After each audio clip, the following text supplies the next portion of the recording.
Kaibigan, pag-usapan natin paano malulunasan yung mga sakit, yung mga chronic diseases na problema natin like diabetes, high blood, sakit sa puso, kidney, pati iwas cancer, di ba? Ito yung mga problema natin. Actually, natutunan ko, merong 8 tips. Pwede na natin matulungan, ma-prevent itong mga diabetes, high blood, cholesterol, kidney, stress, pati iwas cancer. Tingnan natin ha. Pwede rin to pang prevention.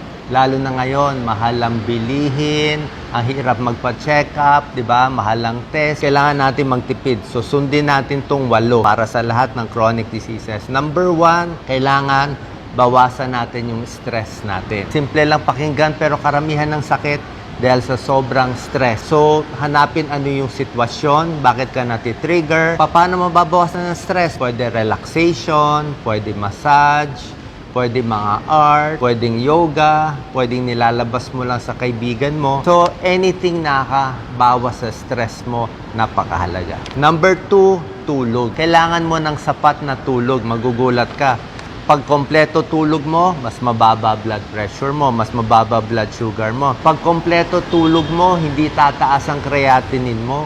Oo, pati kidney failure, makokontrol natin yan sa tulog. At least sana 7 to 8 hours of tulog para lumakas din yung katawan. So, mahirap lang dito kung mga night duty ka, di ba?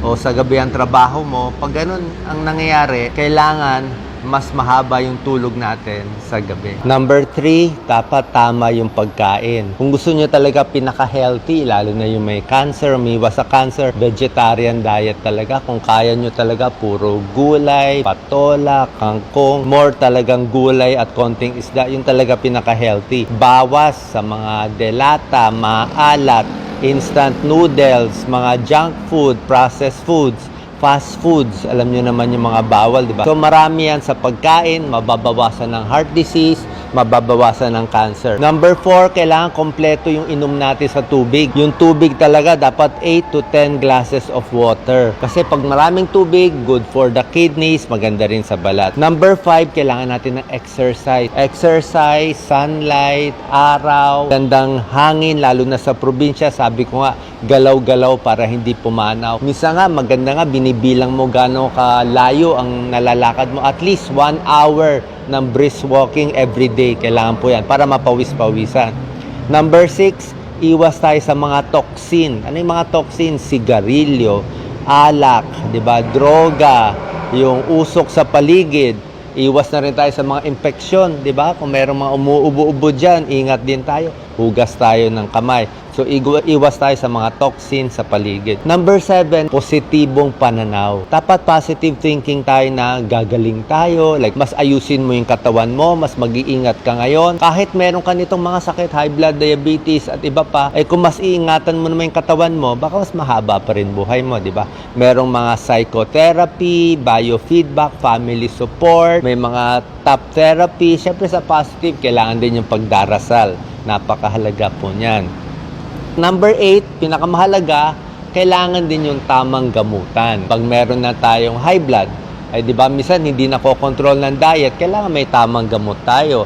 Sa diabetes, tamang gamot din. Sa kidney, kailangan natin check up sa nephrologist. Di ba sa cholesterol, tamang gamot din. So pag hindi na nakuha nitong 1 to 7 na lifestyle, walang masama sa pag-inom ng gamot. Kaya nga lagi ko sinasabi, humahaba ang buhay ng tao sa mga first world countries. Paano kompleto sila sa gamot. Yan na nagpapahaba ng buhay. Pag kinakailangan lang. So, finally, kailangan na sa lahat ng bagay, moderation. Huwag masyadong OA. Huwag overacting sa pagkain. Tapos, laging ingat sa accident. Okay? So, yung pag-iingat, napakahalaga. Easy lang yung galaw, lalo na pa nagkakaedad.